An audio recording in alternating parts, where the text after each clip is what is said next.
La pluie battante de novembre frappait les vitres du petit café Chez Marie, situé dans le 15e arrondissement de Paris.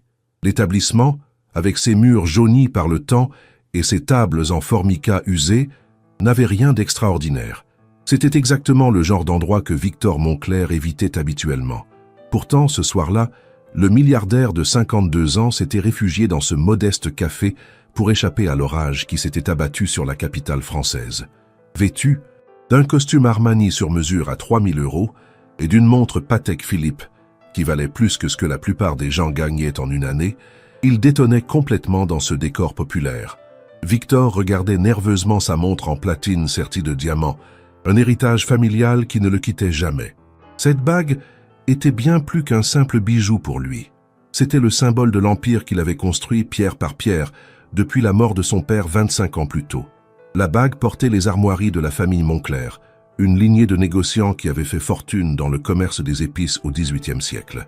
Gravée dans l'or blanc, elle représentait un navire voguant vers des terres inconnues, entouré de motifs floraux délicats qui témoignaient du savoir-faire des orfèvres de l'époque. Victor la faisait tourner machinalement autour de son doigt, une habitude qu'il avait développée dans les moments de stress ou de réflexion profonde. Une jeune femme d'une trentaine d'années s'approcha de sa table, un carnet de commandes à la main. Ses cheveux châtains étaient tirés en arrière en un chignon simple, mais élégant, et malgré son uniforme de serveuse quelque peu défraîchi, elle dégageait une dignité naturelle qui ne passa pas inaperçue au regard exercé de Victor. « Bonjour monsieur, que puis-je vous servir ce soir ?» demanda-t-elle d'une voix douce mais assurée. Victor leva les yeux de son téléphone portable et croisa le regard de la jeune femme. Ses yeux verts pétillaient d'intelligence et de bienveillance, contrastant avec la fatigue visible sur son visage. « Un café noir sans sucre, s'il vous plaît », répondit-il poliment, surpris par la courtoisie naturelle de cet employé dans un établissement si modeste. « Si vous appréciez cette histoire jusqu'à présent, n'hésitez pas à laisser un petit « j'aime » pour m'encourager à continuer. Et dites-moi en commentaire, que pensez-vous de cette rencontre inattendue entre ces deux mondes si différents? Alors que la serveuse s'apprêtait à repartir vers le comptoir, son regard fut attiré par l'éclat de la bague que portait Victor. Elle s'immobilisa soudainement, les yeux écarquillés, comme si elle venait de voir un fantôme. « Excusez-moi, monsieur, » dit-elle d'une voix tremblante, « mais ma mère a une bague exactement comme la vôtre. » Victor fronça les sourcils, incrédule. Comment une simple serveuse de café pourrait-elle posséder un bijou de cette valeur et de cette rareté? « Pardon ?» demanda-t-il, pensant avoir mal entendu. La jeune femme, qui semblait maintenant très émue, répéta « Ma mère possède une bague identique à la vôtre. Je la reconnais parfaitement. Les armoiries, le navire, les motifs, tout est exactement pareil. » Le cœur de Victor se mit à battre plus fort. Cette bague était unique, forgée spécialement pour son arrière-arrière-grand-père Édouard Moncler en 1847. Elle avait été transmise de père en fils pendant des générations, et il était absolument impossible qu'il en existe une copie. Du moins, c'est ce qu'il avait toujours cru. « Vous devez faire erreur, mademoiselle », dit-il d'un ton qui se voulait poli mais ferme. « Cette bague est un héritage familial unique. Il n'en existe qu'une seule au monde. » Mais la serveuse secoua la tête avec conviction. « Non, monsieur, je vous assure que je ne me trompe pas. Ma mère la porte tous les jours depuis que je suis petite. Elle me racontait toujours que c'était un héritage de sa grand-mère et que cette bague racontait l'histoire de marins courageux partis à la découverte de nouveaux mondes. » Victor sentit un frisson parcourir son échine. Ces mots étaient exactement ceux que son propre père utilisait pour lui décrire l'histoire de leur bague familiale. « Comment vous appelez-vous » demanda-t-il d'une voix rauque. « Camille Dubois » répondit la jeune femme, visiblement troublée par l'intensité du regard de Victor. « Et votre mère » insista-t-il. « Marie-Claire Dubois. Enfin, c'était son nom de jeune fille. Maintenant, elle s'appelle Marie-Claire Rousseau depuis son remariage. » Victor sortit son téléphone et commença à taper fébrilement le nom dans son moteur de recherche. Rien. Aucun résultat pertinent. « Pourriez-vous me montrer cette bague » demanda-t-il, sa voix trahissant une émotion qu'il ne parvenait plus à contrôler. Camille hésita un moment, puis hocha la tête. « Ma mère habite à quelques rues d'ici. Si vous voulez, je peux l'appeler. Elle pourrait venir après la fermeture du café, vers 22 h. » Victor consulta sa montre. Il était déjà 20 h 30. Il avait prévu de rentrer chez lui pour préparer une importante réunion du lendemain avec des investisseurs japonais. Mais cette rencontre fortuite venait de chambouler tous ses plans. D'accord, dit-il sans hésiter. J'attendrai. Il sortit une carte de visite de son portefeuille en cuir italien et la tendit à Camille. Voici mes coordonnées. Je suis Victor Moncler, président directeur général des entreprises Moncler. Camille prit la carte et la lut avec attention. Ses yeux s'écarquillèrent quand elle réalisa qui était réellement l'homme assis à sa table. Vous êtes le Victor Moncler, celui qui a racheté la chaîne d'hôtels Prestige l'année dernière. Victor acquiesça avec un sourire modeste. Il n'était pas habitué à être reconnu par des gens ordinaires, étant plutôt discret sur sa fortune et évitant généralement les médias grand public. « J'ai lu un article sur vous dans le Figaro », continua Camille, impressionnée malgré elle. « Il disait que vous étiez l'un des hommes d'affaires les plus influents de France. » Victor haussa les épaules avec élégance. « Les journalistes aiment parfois exagérer. Je ne suis qu'un homme qui a eu la chance de réussir en affaires. » Mais Camille n'était pas dupe. Elle savait reconnaître la vraie classe quand elle la voyait, et cet homme dégageait une assurance et une prestance qui ne trompèrent pas. Pendant que Camille retournait à son service, Victor ne pouvait s'empêcher de la regarder évoluer entre les tables. Malgré l'agitation du café et les demandes incessantes des clients, elle gardait toujours le sourire et traitait chaque personne avec la même attention bienveillante. Elle avait quelque chose de particulier, une grâce naturelle qui la distinguait de toutes les femmes que Victor côtoyait habituellement dans son milieu social. Ces dernières étaient souvent sophistiquées, cultivées, mais également superficielles et intéressées. Camille, elle, semblait authentique, vraie, sans artifice. Il y avait dans ses gestes une simplicité élégante qui touchait Victor d'une manière qu'il ne parvenait pas à expliquer. À 21h45, les derniers clients quittèrent le café. Camille commença à ranger les tables et à nettoyer le comptoir, jetant de temps en temps des regards nerveux vers Victor qui patientait toujours, sirotant son 3e café de la soirée. « Ma mère devrait arriver d'une minute à l'autre », lui dit-elle en s'essuyant les mains sur son tablier. « Elle était très intriguée quand je lui ai parlé de votre bague au téléphone. » Victor hocha la tête, sentant son cœur s'accélérer à nouveau. Il avait passé ces dernières heures à réfléchir à toutes les implications possibles de cette découverte. Si cette femme possédait vraiment une bague identique à la sienne, cela remettrait en question tout ce qu'il savait sur l'histoire de sa famille. À 22 heures précises, la porte du café s'ouvrit et une élégante femme d'une 60aine d'années entra. Marie-Claire Rousseau avait des cheveux gris argentés soigneusement coiffés et portait un manteau de laine noire de bonne qualité, bien que visiblement pas de première jeunesse. Malgré son âge, elle conservait une beauté délicate et une prestance naturelle qui rappelait immédiatement sa fille. Ses yeux, du même vert profond que ceux de Camille, se posèrent immédiatement sur Victor, avec une curiosité mêlée d'appréhension. « Maman, » dit Camille en l'embrassant, « je te présente Monsieur Moncler. Monsieur Moncler, voici ma mère, Marie-Claire Rousseau. » Victor se leva respectueusement et tendit la main à Marie-Claire. « Enchantée, madame. Votre fille m'a dit que vous possédiez une bague similaire à la mienne. » Marie-Claire serra la main de Victor et le regarda droit dans les yeux. Il y avait dans son regard une profondeur et une mélancolie qui intriguèrent immédiatement le milliardaire. « En effet, » dit-elle d'une voix claire mais chargée d'émotion. « Puis-je voir la vôtre en premier ?» Victor tendit sa main droite, exposant la bague aux armoiries Moncler. Marie-Claire se pencha pour l'examiner de plus près, et Victor vit ses yeux se remplir de larmes. « Mon Dieu !» murmura-t-elle. « C'est exactement la même. » « Exactement. » D'une main tremblante, Marie-Claire fouilla dans son sac à main en cuir usé et en sortit un petit écrin de velours rouge. Elle l'ouvrit délicatement, révélant une bague identique à celle de Victor. Même or blanc, même diamant, mêmes armoiries, même navire gravé avec les mêmes motifs floraux. Victor sentit ses jambes se dérober sous lui. « C'est impossible », chuchota-t-il. « Absolument impossible. » Camille regardait alternativement les 2 bagues, bouche bée. « Elles sont parfaitement identiques, » dit-elle dans un souffle. « Comment est-ce possible ?» Marie-Claire s'assit lentement sur une chaise, tenant précieusement la bague entre ses doigts. « Cette bague appartient à ma famille depuis des générations, » dit-elle d'une voix douce mais ferme. « Ma grand-mère me racontait qu'elle avait été forgée pour son arrière-grand-père, Édouard Moncler, en 1847. » Victor faillit tomber de sa chaise. « Édouard Moncler » répéta-t-il, incrédule. « Mais c'était mon arrière-arrière-grand-père. Comment pouvez-vous connaître ce nom ?» Marie-Claire le regarda avec des yeux pleins de tristesse et de secret. « Parce que c'était aussi le mien, monsieur Moncler. Édouard Moncler était également mon arrière-arrière-grand-père. » Le silence qui suivit cette révélation fut assourdissant. Victor regardait Marie-Claire comme s'il la voyait pour la première fois, cherchant désespérément dans ses traits quelque chose qui pourrait confirmer ou infirmer cette déclaration stupéfiante. « Vous voulez dire que nous serions de la même famille ?» demanda-t-il d'une voix blanche.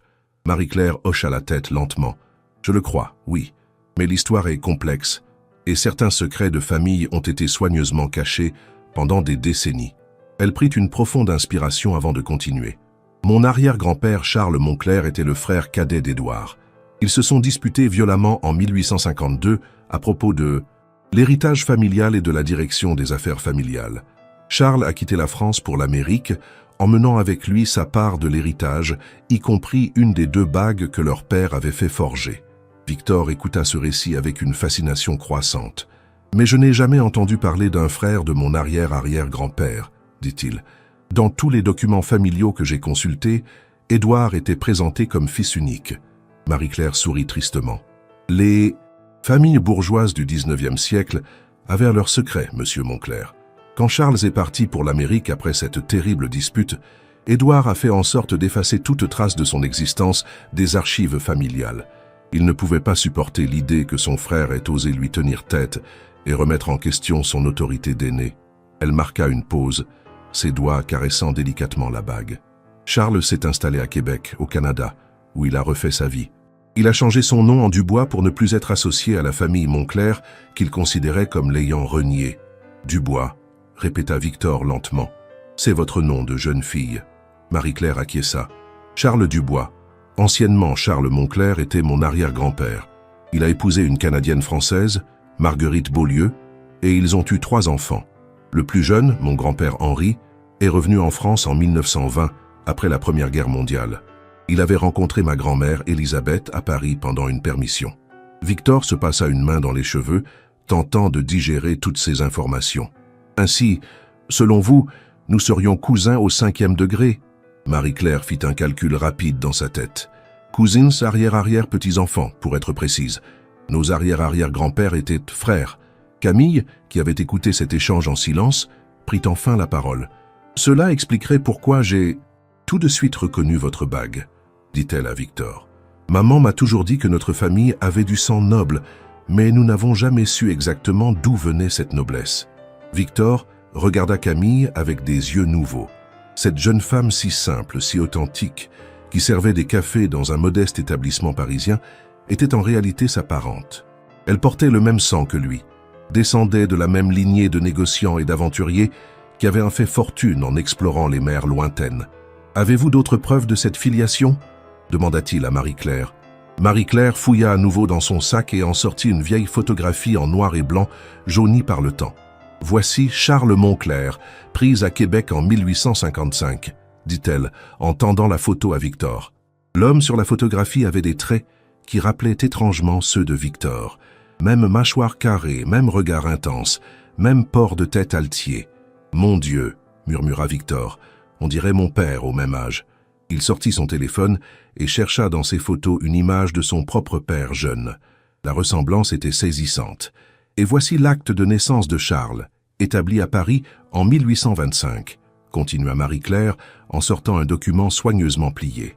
Il indique clairement qu'il était le fils de François Moncler et le frère cadet d'Édouard Moncler, né en 1823. Victor examina le document avec attention. Le papier était authentique, les cachets officiels étaient conformes à ceux de l'époque, et l'écriture correspondait aux standards administratifs du XIXe siècle. « Comment avez-vous conservé tous ces documents ?» demanda-t-il impressionné. « Ma grand-mère était une femme très méticuleuse, » expliqua Marie-Claire. Elle avait compris l'importance de préserver l'histoire familiale, même si cette histoire était douloureuse.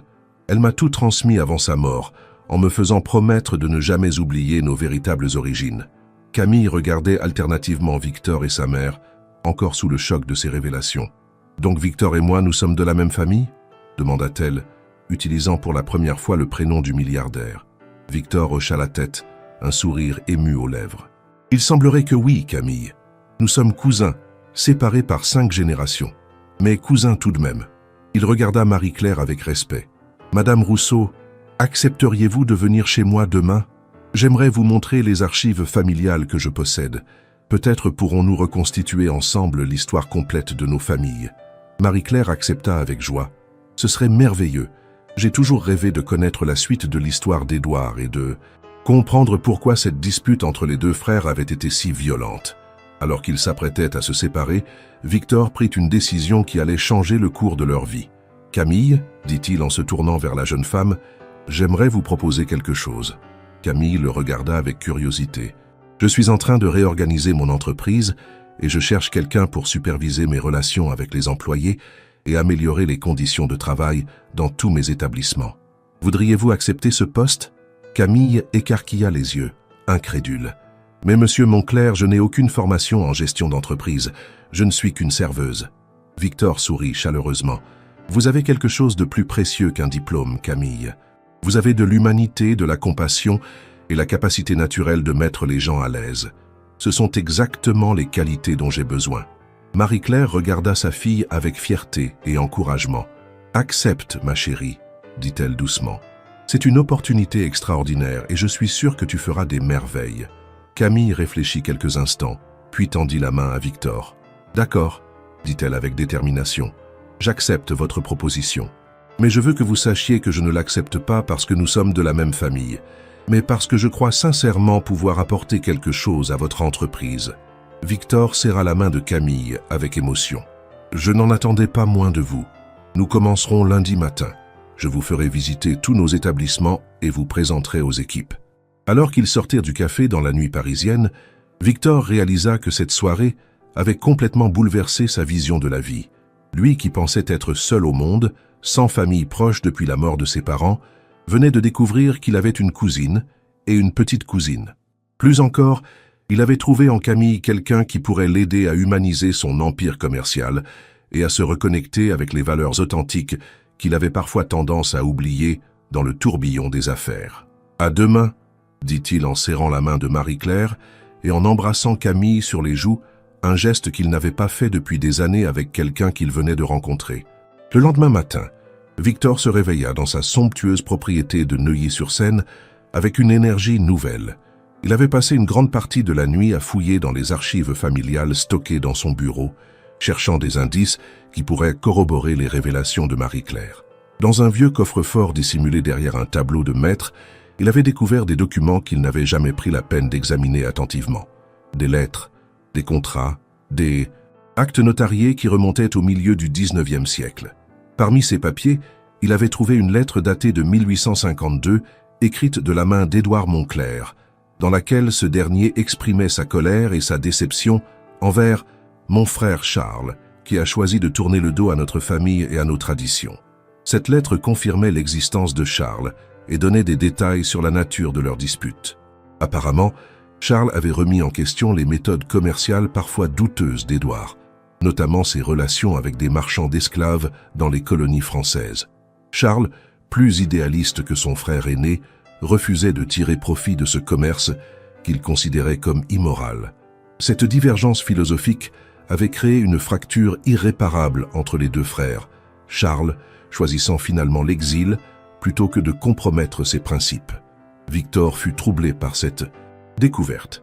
Son ancêtre, celui qu'il avait toujours admiré comme un modèle d'entrepreneur visionnaire, avait donc des zones d'ombre dans son passé. À 10 heures précises, Marie-Claire et Camille arrivèrent à la propriété de Victor. La maison, un hôtel particulier du XVIIIe siècle magnifiquement restauré, les impressionna par son élégance discrète et son raffinement. Victor les accueillit personnellement, chose qu'il ne faisait jamais habituellement, préférant laisser ce soin à son majordome. « Bienvenue chez moi, dit-il chaleureusement. J'espère que vous vous sentirez à l'aise ici. » Il les conduisit dans son bureau, une vaste pièce aux murs couverts de livres anciens et de documents historiques. « J'ai fait quelques découvertes intéressantes cette nuit, » dit-il en leur montrant la lettre d'Édouard. Marie-Claire lut la lettre avec attention, ses yeux s'illuminant au fur et à mesure qu'elle avançait dans sa lecture. « C'est exactement ce que ma grand-mère m'avait raconté, » s'exclama-t-elle. Charles était un homme de principe et il ne supportait pas l'idée de s'enrichir sur le dos de la souffrance humaine. Elle sortit de son sac une autre lettre, écrite de la main de Charles depuis Québec. Dans cette lettre adressée à sa femme Marguerite, Charles explique pourquoi il a quitté la France. Il dit textuellement « Je ne pouvais plus fermer les yeux sur les pratiques de mon frère. L'argent ne vaut rien s'il est gagné au prix de la dignité humaine. Victor fut profondément ému par ces mots. Ils résonnaient en lui d'une manière particulière, car il avait parfois eu des scrupules similaires dans sa propre carrière d'homme d'affaires. « Vous savez, dit Victor après un long silence, je crois que Charles avait raison. J'ai parfois pris des décisions uniquement motivées par le profit, sans me préoccuper suffisamment de leur impact humain. » Il regarda Camille avec intensité. « C'est pour cela que votre arrivée dans mon entreprise est si importante. Vous pourrez m'aider à suivre l'exemple de Charles plutôt que celui d'Édouard. » Camille sourit avec modestie. « Je ferai de mon mieux, Victor. Mais je pense que vous avez déjà une conscience plus développée que vous ne le croyez.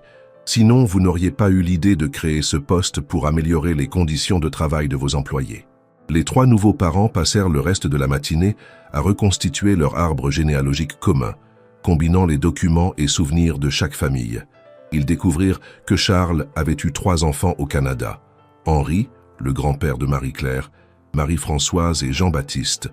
Henri était revenu en France après la guerre, mais ses frères et sœurs étaient restés au Canada et avaient fondé leur propre famille. Cela signifie que nous avons probablement des cousins au Québec, dit Camille avec excitation. Victor prit note mentalement de faire des recherches pour retrouver ces branches canadiennes de la famille. Au cours de l'après-midi, Victor emmena Camille visiter le siège social des entreprises Montclair, un imposant immeuble haussmannien situé près de l'Opéra. En parcourant les différents étages, Camille fut frappée par l'atmosphère tendue qui régnait dans les bureaux. Les employés semblaient stressés, peu communicatifs, et il y avait visiblement un manque de cohésion entre les équipes. « Je comprends maintenant pourquoi vous avez besoin de quelqu'un pour améliorer l'ambiance de travail, » dit-elle à Victor. « Les gens ont l'air malheureux ici. » Victor acquiesça tristement. « Je me suis tellement concentré sur les résultats financiers que j'ai négligé l'aspect humain. C'est exactement l'erreur qu'avait faite Édouard et que Charles avait refusé de commettre. » Camille commença immédiatement à prendre des notes sur les améliorations possibles.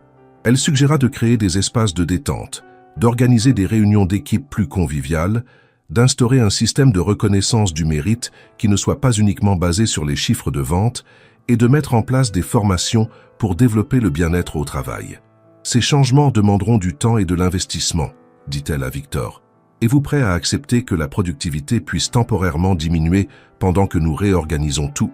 Victor la regarda avec admiration. En quelques heures seulement, elle avait identifié les problèmes principaux et proposé des solutions concrètes. « Faites ce que vous jugez nécessaire, » dit-il sans hésiter. « L'argent n'est pas tout.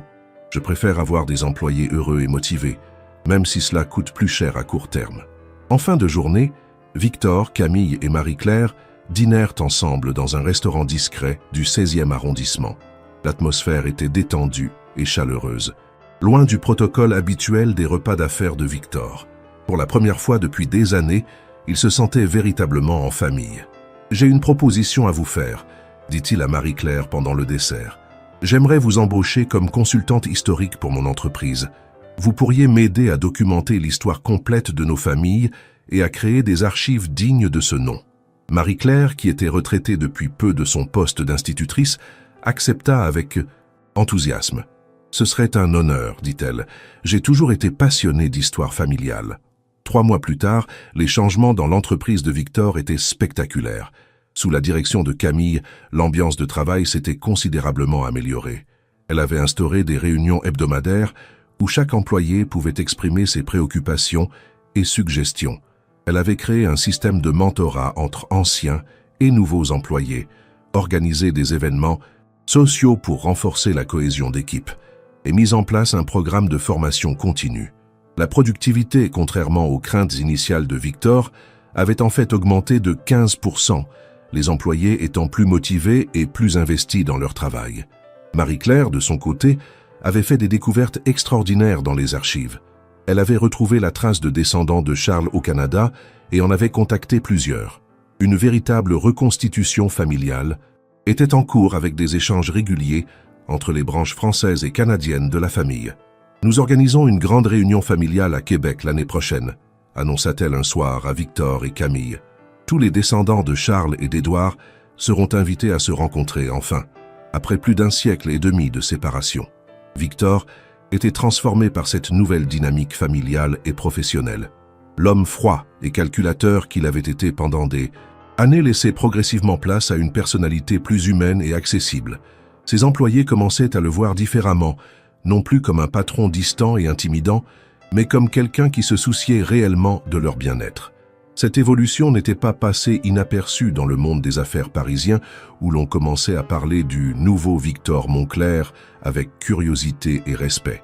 Un matin de février, alors que Paris était recouvert d'un léger manteau de neige, Victor reçut un appel inattendu dans son bureau. « Monsieur Moncler ?»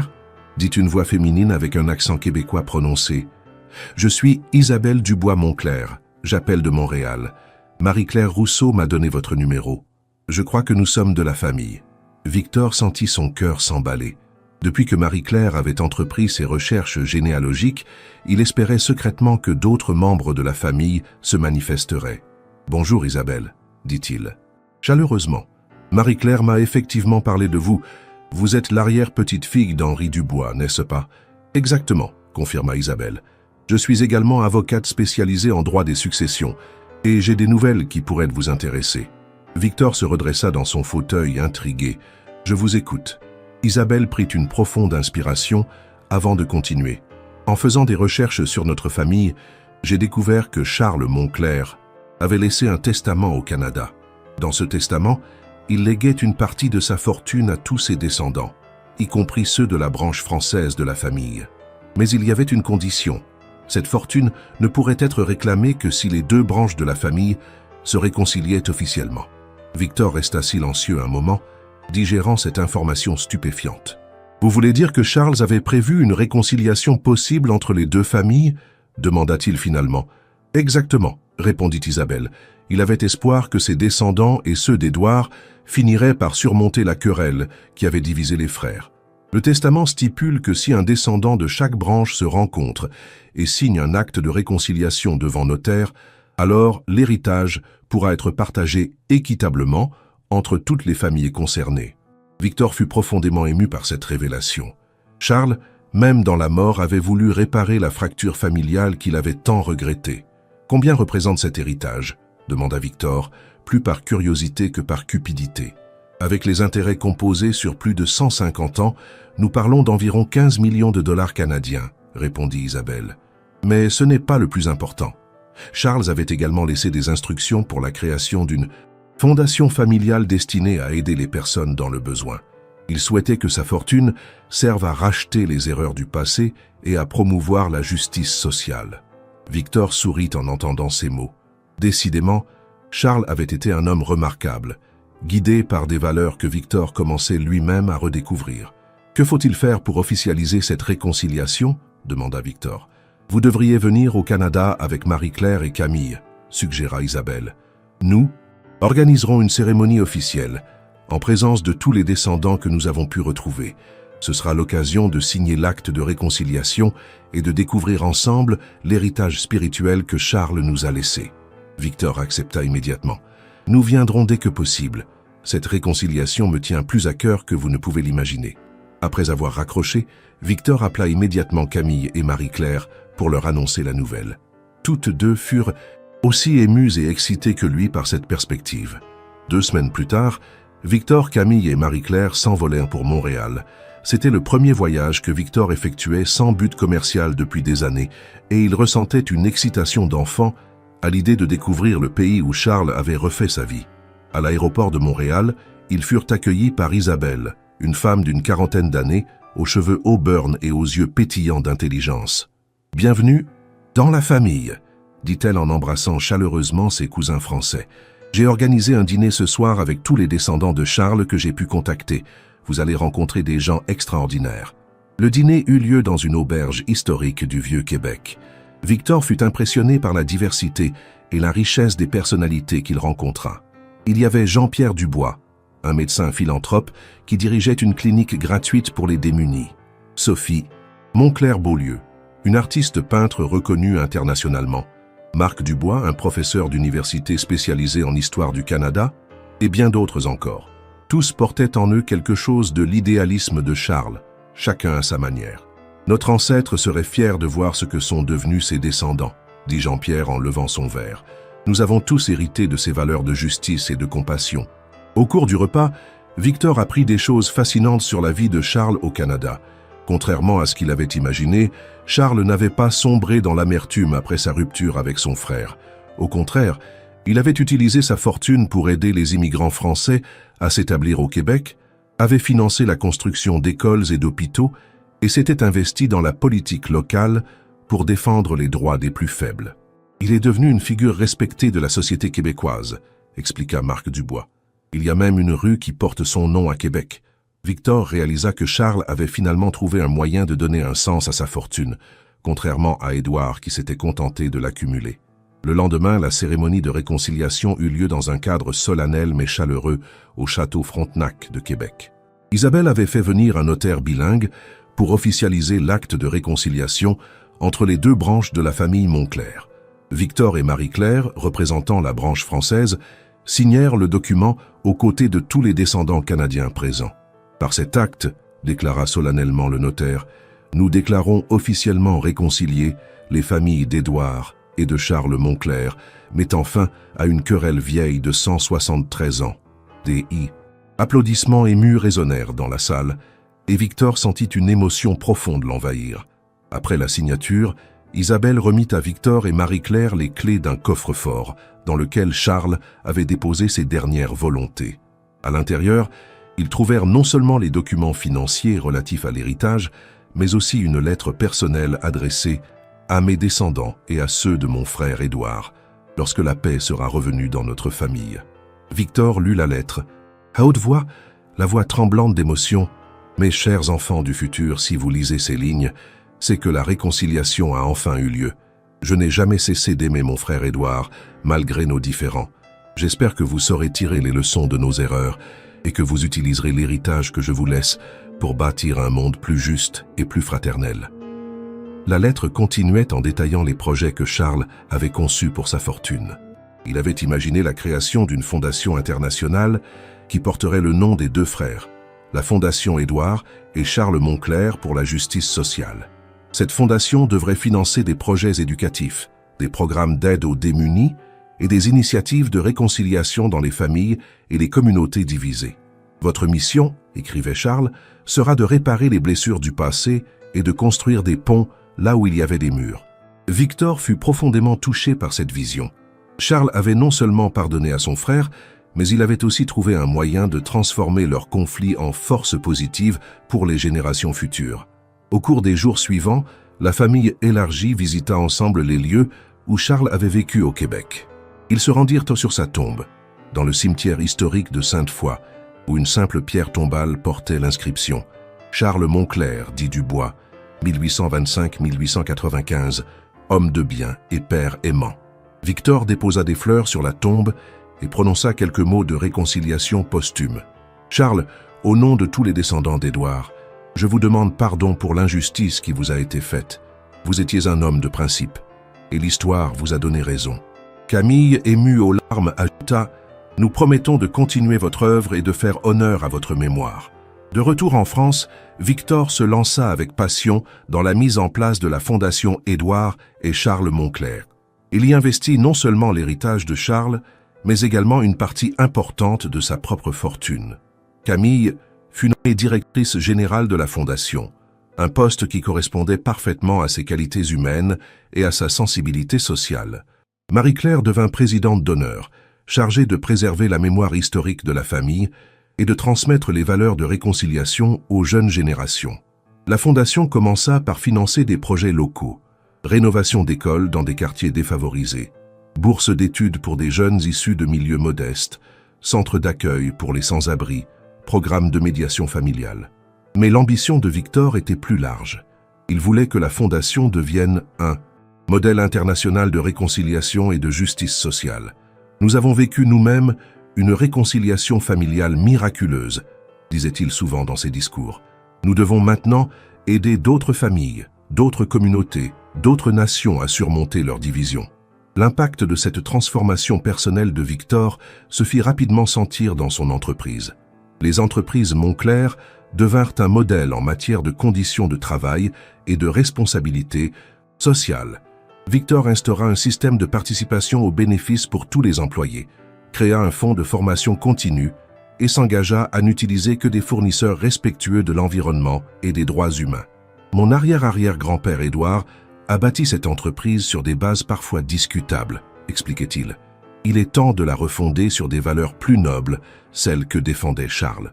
La presse française s'intéressa rapidement à cette transformation spectaculaire de l'un des plus importants hommes d'affaires du pays. Le magazine L'Express publia un long portrait de Victor intitulé « La métamorphose d'un milliardaire », dans lequel il racontait pour la première fois l'histoire de sa réconciliation familiale et de sa rencontre avec Camille. Tout a commencé par une simple remarque d'une serveuse dans un petit café parisien, confiait-il au journaliste. Cette rencontre a changé ma vie plus profondément que tous mes succès commerciaux. L'article eut un retentissement considérable et valut à Victor de nombreuses invitations à témoigner de son expérience. Il accepta de participer à des conférences sur la réconciliation familiale, l'entrepreneuriat responsable et la transformation personnelle. Son témoignage touchait particulièrement les gens d'affaires qui, comme lui autrefois, s'étaient perdus dans la course au profit et avaient négligé les valeurs humaines fondamentales. « Il n'est jamais trop tard pour changer », disait-il invariablement. « Nous avons tous en nous la capacité de nous transformer et de transformer le monde autour de nous. » Un an après la cérémonie de réconciliation au Québec, Victor reçut une surprise qui le bouleversa. Camille, avec qui il travaillait quotidiennement et qu'il avait appris à connaître et à respecter profondément, lui annonça qu'elle était enceinte. Le père était David, un jeune médecin qu'elle avait rencontré lors d'un gala de charité organisé par la Fondation. « Je voulais que vous soyez le premier à l'apprendre, » dit-elle avec émotion. « Après ma mère, vous êtes la personne la plus importante de ma vie. Vous êtes comme un grand frère pour moi. » Victor fut profondément touché par ces mots. « Et vous accepteriez que je sois le parrain de cet enfant ?» demanda-t-il timidement. Camille sourit à travers ses larmes. « Je n'espérais pas moins. » La naissance du petit Charles Dubois, ainsi nommé en l'honneur de l'ancêtre réconciliateur, fut l'occasion d'une grande fête familiale. Tous les cousins canadiens firent le voyage pour célébrer l'arrivée de ce nouvel héritier qui incarnait l'union retrouvée des deux branches de la famille. Victor, en tant que parrain, prononça un discours émouvant dans lequel il promit de transmettre à cet enfant les valeurs de justice et de compassion qui avaient guidé Charles Moncler. « Tu es l'avenir de notre famille », dit-il au bébé endormi dans ses bras. « Tu grandiras dans un monde où l'amour a triomphé de la division, où la réconciliation a vaincu la rancœur. » 5 ans plus tard, la Fondation Édouard et Charles Moncler était devenue l'une des organisations philanthropiques les plus respectées d'Europe. Elle avait financé la construction de dizaines d'écoles, aidé des milliers de familles en difficulté et soutenu de nombreux projets de réconciliation dans des zones de conflit. Victor, maintenant âgé de 58 ans, avait trouvé un équilibre parfait entre ses activités commerciales et son engagement humanitaire. Il était devenu un homme apaisé, entouré d'une famille aimante et uni par des valeurs communes. L'histoire de la réconciliation des Moncler fut même adaptée au cinéma par un réalisateur français renommé. Le film intitulé « Les deux bagues » connut un grand succès et contribua à faire connaître l'importance de la réconciliation familiale et du pardon. Victor, consulté pendant l'écriture du scénario, avait insisté pour que le message principal du film soit l'idée que l'amour et la compréhension peuvent triompher de toutes les divisions, même les plus anciennes et les plus profondes. Au cours d'une interview télévisée, Victor fut interrogé sur les leçons qu'il avait tirées de cette expérience extraordinaire. « J'ai appris que nous ne sommes jamais seuls », répondit-il. « Même quand nous pensons n'avoir plus de famille, il y a toujours quelqu'un quelque part qui partage notre histoire et nos racines. J'ai aussi appris que l'argent n'a de valeur que s'il sert à améliorer la vie des autres. Mais surtout, j'ai découvert qu'il n'est jamais trop tard pour changer, pour devenir la personne que nous sommes vraiment appelés à être. » Le jour de son 60e anniversaire, Victor organisa une grande réception dans sa propriété de Neuilly. Tous les membres de la famille élargie étaient présents.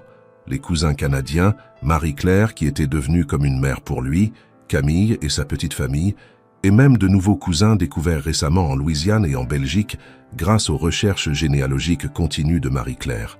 En regardant tous ces visages souriants réunis autour de lui, Victor repensa à cette soirée pluvieuse de novembre où il s'était réfugié dans un petit café pour échapper à l'orage. « Mes chers amis, ma chère famille », dit-il en levant son verre, « il y a 6 ans, j'étais un homme seul, obsédé par le travail et coupé de toute véritable émotion humaine. Aujourd'hui, grâce à une serveuse qui a eu le courage de me parler d'une simple bague, je suis entouré d'amour et j'ai trouvé le sens véritable de ma vie. Cette transformation me rappelle que les plus grandes révolutions commencent souvent par les gestes les plus simples et les rencontres les plus inattendues. Il marqua une pause, ses yeux se posant sur Camille, qui tenait dans ses bras le petit Charles, maintenant âgé de 5 ans. Nous avons appris que l'héritage le plus précieux n'est pas celui qui se compte en euros ou en dollars, mais celui qui se transmet de cœur à cœur, de génération en génération. La soirée se poursuivit dans une atmosphère de bonheur et de complicité. Les enfants jouaient dans le jardin, les adultes échangeaient des souvenirs et des projets d'avenir, et Victor se sentait profondément heureux d'avoir retrouvé cette chaleur familiale qu'il avait cru perdue à jamais. Vers minuit, alors que les derniers invités prenaient congé, Camille s'approcha de lui avec un sourire mystérieux. « J'ai une dernière surprise pour vous, Victor », dit-elle en lui tendant un petit paquet élégamment emballé. Victor ouvrit le paquet avec curiosité et découvrit un livre relié en cuir, portant le titre « L'histoire de la famille Moncler-Dubois, de la division à la réconciliation ». C'est Marie-Claire qui l'a écrit avec l'aide d'Isabelle, expliqua Camille. Elle a consigné toute notre histoire, depuis les origines jusqu'à aujourd'hui.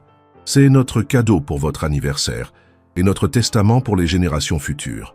Victor feuilleta le livre avec émotion, découvrant des photos, des documents, des témoignages de tous les membres de la famille. La dernière page portait une dédicace collective. À Victor, l'homme qui a su ouvrir son cœur et transformer une rencontre fortuite en miracle familial, avec toute notre affection et notre reconnaissance. Cette nuit-là, Victor ne put s'endormir immédiatement. Il relisait le livre de Marie-Claire, s'émerveillant de voir comment une simple dispute entre deux frères au XIXe siècle avait pu engendrer une si belle histoire de réconciliation au XXIe siècle. Il pensait à Charles, cet ancêtre qu'il n'avait jamais connu, mais qui était devenu son modèle et son inspiration. Il pensait à Édouard aussi, et il se demandait si ce dernier aurait approuvé la transformation de son héritier et de son entreprise.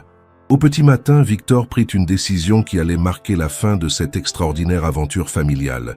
Il décida de léguer la totalité de sa fortune à la Fondation Édouard et Charles Moncler, conservant pour lui-même uniquement de quoi vivre confortablement sans ostentation. L'argent n'a jamais été un but en soi, confia-t-il à son notaire quelques jours plus tard. Il n'était qu'un moyen de construire quelque chose de plus grand que moi. Maintenant que j'ai trouvé ma vraie famille et ma vraie mission, je peux partir sereinement en sachant que mon héritage sera entre de bonnes mains. La nouvelle de cette donation exceptionnelle fit le tour du monde et inspira de nombreux autres philanthropes à suivre l'exemple de Victor. Les médias parlèrent du phénomène Moncler, cette tendance croissante des super riches à léguer leur fortune de leur vivant pour des causes humanitaires. Victor, devenu malgré lui une figure emblématique de cette nouvelle philanthropie, continuait à prêcher par l'exemple, montrant qu'il était possible de concilier réussite économique et engagement social. Aujourd'hui, à l'âge de 65 ans, Victor Moncler continue à diriger ses entreprises avec la même passion qu'autrefois, mais guidé par des valeurs radicalement différentes. La Fondation Édouard et Charles Moncler est devenue un modèle international et son histoire familiale est enseignée dans plusieurs universités comme exemple de réconciliation réussie. Camille, maintenant mère de 3 enfants, dirige toujours la Fondation avec un dévouement admirable, perpétuant l'esprit de compassion et de justice qui avait animé Charles Moncler. Marie-Claire, âgée de 70 ans mais toujours alerte et passionnée, continue ses recherches généalogiques et a découvert de nouvelles branches de la famille en Australie et en Argentine. Le petit Charles, maintenant âgé de 10, montre déjà les signes d'une personnalité généreuse et altruiste qui réjouit son parrain Victor. Il sera peut-être le prochain gardien de nos valeurs familiales, dit souvent Victor, en le regardant jouer avec ses cousins canadiens lors des réunions familiales annuelles. 10 ans s'étaient écoulés depuis cette soirée pluvieuse qui avait bouleversé la vie de Victor Moncler. Le petit café chez Marie était devenu un lieu de pèlerinage pour tous ceux qui connaissèrent l'histoire extraordinaire de la réconciliation familiale. Madame Dubois, l'ancienne propriétaire, avait pris sa retraite et cédé l'établissement à sa nièce, mais elle avait gardé précieusement tous les témoignages et articles de presse qui racontaient cette histoire devenue légendaire. Les murs du café étaient maintenant ornés de photos de la famille Moncler-Dubois réunie, créant une galerie émouvante qui touchait tous les visiteurs. Victor, maintenant âgé de 75 ans, avait décidé de prendre une semi-retraite pour se consacrer entièrement à sa famille et à la fondation. Ses cheveux étaient devenus complètement blancs, mais ses yeux conservaient cette étincelle de bienveillance et de sagesse qu'il avait développée au fil des années. Il passait ses matinées dans son bureau à répondre personnellement aux lettres de remerciement que recevait la fondation et ses après-midi avec ses petits-enfants adoptifs, car il considérait les enfants de Camille comme ses propres petits-enfants. Grand-père Victor, comme l'appelait maintenant le petit Charles, était devenu le patriarche aimé et respecté de cette famille recomposée extraordinaire. Un matin de printemps particulièrement radieux, Victor reçut un appel qui allait encore une fois changer sa perception de l'histoire familiale. « Monsieur Moncler ?» dit une voix masculine avec un léger accent espagnol. « Je suis Eduardo Monteclar. J'appelle de Buenos Aires. Je crois que nous partageons plus qu'un simple nom de famille. » Victor se redressa dans son fauteuil, intrigué.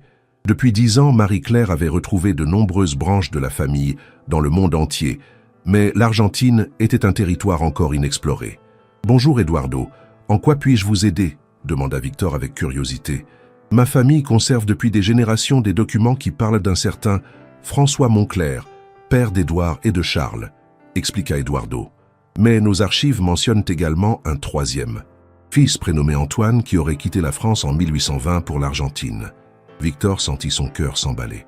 Un troisième frère. Cette révélation était encore plus stupéfiante que la découverte de Charles. « Avez-vous des preuves de cette filiation ?»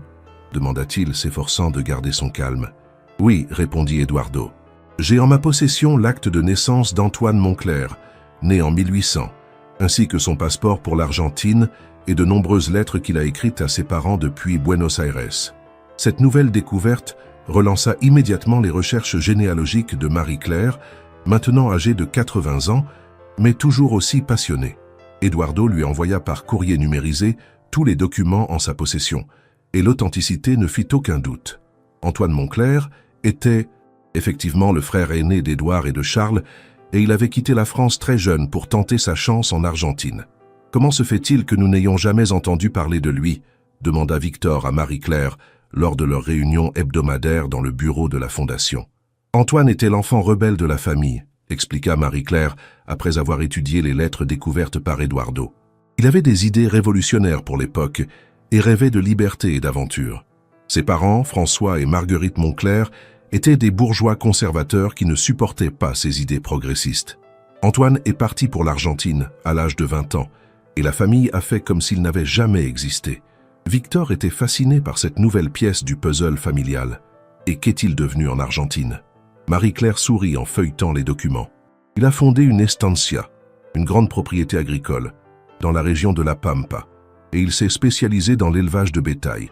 Mais surtout, il a créé la première école gratuite de sa région pour les enfants des ouvriers agricoles. C'était un visionnaire comme Charles, mais d'une manière différente. Camille, maintenant âgée de 45 ans et mère de 4 enfants, proposa immédiatement d'organiser un voyage en Argentine pour rencontrer Eduardo et découvrir l'héritage d'Antoine. « Nous ne pouvons pas laisser cette branche de la famille dans l'oubli, » dit-elle avec détermination. « Si Antoine a créé une école, c'est qu'il partageait les mêmes valeurs que Charles. Nous devons honorer sa mémoire. » Victor acquiesça avec enthousiasme. À son âge, il savait que chaque nouvelle découverte familiale était un cadeau précieux qu'il fallait savourer pleinement. Le voyage en Argentine fut organisé 3 mois plus tard. Victor, accompagné de Camille, de Marie-Claire et du petit Charles, maintenant âgé de 15 ans et passionné d'histoire, s'envola pour Buenos Aires. Eduardo les accueillit à l'aéroport avec une délégation impressionnante de cousins argentins, tous descendants d'Antoine. La ressemblance familiale était frappante. Même port de tête, mêmes yeux perçants, même élégance naturelle. « Bienvenue dans la famille argentine », dit Eduardo en embrassant Victor. « Nous attendons cette rencontre depuis que mon grand-père nous a raconté l'histoire d'Antoine et de ses frères restés en France. » Le lendemain, ils visitèrent l'Estancia San Antonio, la propriété fondée par Antoine en 1825. La maison principale, construite dans le style colonial espagnol, avait été magnifiquement préservée par les descendants d'Antoine. Dans le salon d'honneur, un portrait d'Antoine trônait au-dessus de la cheminée. Victor fut saisi par la ressemblance. Antoine avait les mêmes traits que son père, la même expression déterminée, mais ses yeux reflétaient une douceur et une humanité qui rappelaient Charles. Il était très aimé dans la région, expliqua Eduardo. Les gens l'appelaient Don Antonio el Bueno, Don Antonio le Bon. La visite de l'école fondée par Antoine fut particulièrement émouvante. L'établissement, agrandi au fil des décennies, accueillait maintenant plus de 1000 élèves et était devenu l'une des meilleures écoles publiques de la province. Dans la cour d'honneur, une statue d'Antoine rappelait son rôle de fondateur avec une inscription en espagnol et en français « Antoine Moncler, 1800-1878 », homme de vision qui croyait que l'éducation était le plus beau cadeau qu'on puisse offrir aux enfants. Victor déposa une gerbe de fleurs au pied de la statue et prononça quelques mots émouvants. « Antoine, au nom de toute notre famille retrouvée, nous vous remercions d'avoir montré la voie. Vos descendants français, canadiens et argentins continuez votre œuvre. » Eduardo révéla alors une surprise qu'il avait gardée pour la fin de la visite. Antoine a laissé lui aussi un testament spécial, dit-il en conduisant Victor et sa famille vers la bibliothèque de l'Estancia. Comme Charles au Canada, il avait prévu la possibilité d'une réconciliation familiale. Dans un coffre-fort ancien, Eduardo sortit un document rédigé en français et en espagnol, daté de 1875. Antoine lègue la moitié de sa fortune à ses descendants directs et l'autre moitié à tous les descendants de ses frères Édouard et Charles, à condition qu'ils se réunissent un jour pour honorer sa mémoire et poursuivre son œuvre éducative. La fortune d'Antoine, accumulée sur plus d'un siècle et demi, représentait une somme considérable. Mais comme pour l'héritage de Charles, l'argent n'était pas l'essentiel. Antoine avait joint à son testament une lettre bouleversante. « Mes chers frères Édouard et Charles, si nos descendants lisent ces lignes, c'est que l'amour familial a triomphé de nos disputes d'autrefois. Je n'ai jamais cessé de vous aimer, malgré l'océan qui nous séparait. J'espère que nos enfants sauront faire mieux que nous et qu'ils uniront leurs forces pour bâtir un monde meilleur. » Victor pleura en lisant ces mots. Les trois frères Moncler, séparés par l'orgueil et les malentendus, avaient tous trois gardé l'espoir d'une réconciliation posthume. Cette découverte donna naissance à un nouveau projet ambitieux, la création du réseau éducatif Moncler, qui relierait l'école d'Antoine en Argentine, les écoles financées par la Fondation en France et au Canada, et de nouveaux établissements à créer dans d'autres pays. « Nous allons réaliser le rêve d'Antoine », déclara Camille lors d'une conférence de presse organisée à Buenos Aires. L'éducation sera notre façon d'honorer la mémoire des trois frères et de transmettre leurs valeurs aux générations futures. Le projet fut accueilli avec enthousiasme par les gouvernements français, canadiens et argentins, qui s'engagèrent à soutenir cette initiative internationale d'éducation. Le séjour en Argentine se prolongea de 2 semaines supplémentaires pour permettre à Victor de faire connaissance avec tous ses nouveaux cousins. Il découvrit une famille nombreuse et unie, fière de ses origines françaises mais parfaitement intégrée à la culture argentine. Certains descendants d'Antoine étaient devenus des personnalités importantes.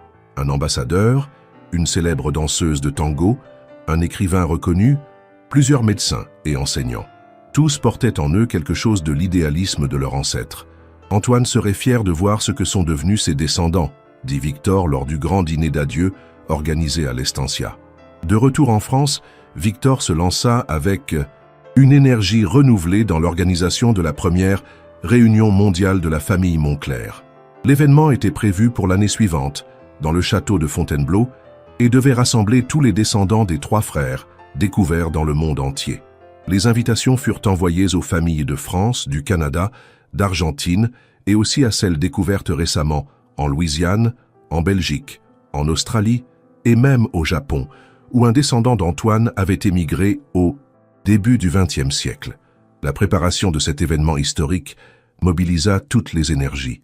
Camille coordonnait les aspects logistiques, Marie-Claire travaillait sur l'exposition généalogique qui retracerait l'histoire complète de la famille, et Victor s'occupait personnellement d'accueillir chaque famille et de financer les voyages de ceux qui n'avaient pas les moyens de faire le déplacement.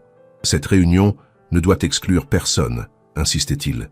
Riche ou pauvre, célèbre ou anonyme, nous sommes tous égaux devant notre héritage familial. Le jour J arriva enfin. Plus de 300 descendants des frères Moncler se retrouvèrent dans les jardins du château de Fontainebleau par une magnifique journée de septembre. Victor, malgré son grand âge, était rayonnant de bonheur en voyant cette marée humaine qui représentait l'aboutissement de 15 années de recherche et de réconciliation. Les enfants couraient entre les adultes. Les langues se mélangeaient, français, anglais, espagnol et même quelques mots de japonais. Mais l'émotion était universelle. La cérémonie d'ouverture eut lieu dans la cour d'honneur du château.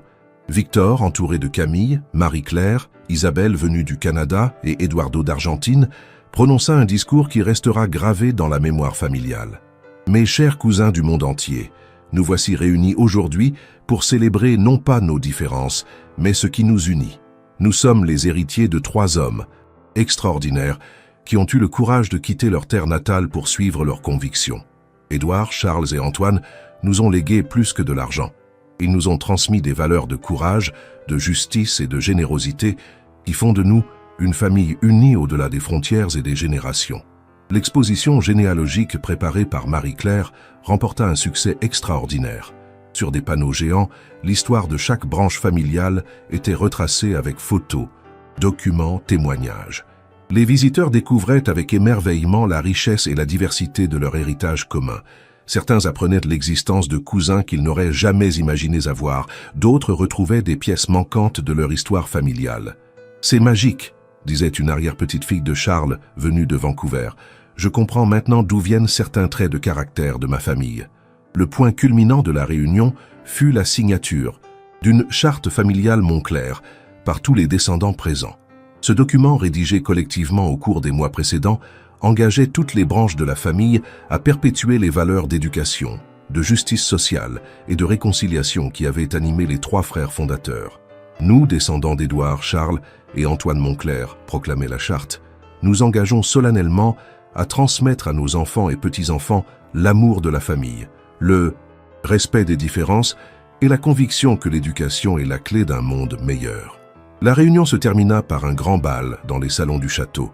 3 orchestres, un Français, un Canadien et un Argentin, se relayèrent pour faire danser toute la famille au rythme des musiques de leurs pays respectifs. Victor, malgré son âge, ouvrit le bal en invitant Camille à danser une valse sur l'air de « La vie en rose ». « Merci », lui murmura-t-il à l'oreille. « Sans vous, rien de tout cela n'aurait été possible. Vous avez été l'ange gardien de notre famille. » Camille, émue aux larmes, répondit « C'est vous qui avez tout rendu possible en ouvrant votre cœur. Vous nous avez appris que l'amour peut déplacer des montagnes. » 2 ans plus tard, Victor Moncler s'éteignit paisiblement dans son sommeil, entouré de toute sa famille adoptive. Il avait 80 ans et pouvait partir serein. Son héritage était entre de bonnes mains. Les obsèques furent grandioses, avec des représentants de toutes les branches de la famille venus du monde entier pour lui rendre un dernier hommage.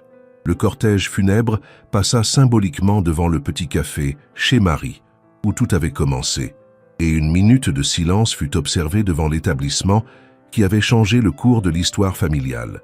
Victor fut inhumé dans le caveau familial du Père Lachaise, aux côtés de ses parents. Sa tombe porte une inscription simple mais émouvante. Victor Moncler, 1965-2045, homme d'affaires devenu homme de cœur, qui a prouvé qu'il n'est jamais trop tard pour retrouver sa famille et ses valeurs. Mais son véritable monument est la fondation qui porte son nom et celui de ses ancêtres, et qui continue à œuvrer dans le monde entier pour l'éducation et la justice sociale. Camille, héritière spirituelle de Victor, prit la tête de l'Empire Moncler avec la même philosophie humaniste que son mentor.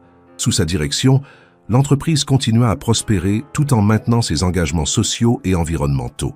Le petit Charles, devenu un jeune homme de 25 ans, travaillait déjà aux côtés de sa mère pour préparer la nouvelle génération de dirigeants familiaux. « Grand-père Victor nous regarde », disait-il souvent. « Nous devons être dignes de son héritage. » Marie-Claire, malgré ses 90 ans, continuait ses recherches généalogiques avec l'aide de ses petits-enfants passionnés d'informatique. Elle avait publié plusieurs livres sur l'histoire de la famille Moncler, devenus des références en matière de généalogie française. « Tant qu'il me restera un souffle de vie, disait-elle, je continuerai à chercher nos cousins perdus dans le monde. Notre famille est comme un puzzle géant dont il manque encore des pièces. » Aujourd'hui, 15 ans après cette première rencontre fortuite dans un café parisien, l'histoire de la famille Moncler continue de s'écrire. Le réseau éducatif. Moncler compte maintenant 27 écoles dans 12 pays. La Fondation Édouard et Charles Moncler a aidé plus de 100 000 familles en difficulté, et la Réunion familiale mondiale est devenue un événement bisannuel qui rassemble désormais plus de 1000 descendants répartis sur tous les continents. L'histoire extraordinaire de Victor et de sa famille prouve que les plus beaux miracles naissent souvent des rencontres les plus simples. Une serveuse qui reconnaît une bague, quelques mots échangés dans un modeste café, et voilà que se déroule une saga familiale qui dépasse tout ce qu'on pourrait imaginer. Cette histoire nous rappelle que nous ne sommes jamais vraiment seuls, que quelque part dans le monde, des gens partagent notre histoire et nos racines, et qu'il suffit parfois d'un regard attentif et d'un cœur ouvert pour découvrir les trésors cachés de notre existence. Le petit café chez Marie existe toujours rue de Vaugirard. Une plaque dorée à l'entrée raconte maintenant l'histoire complète de la réconciliation Montclair.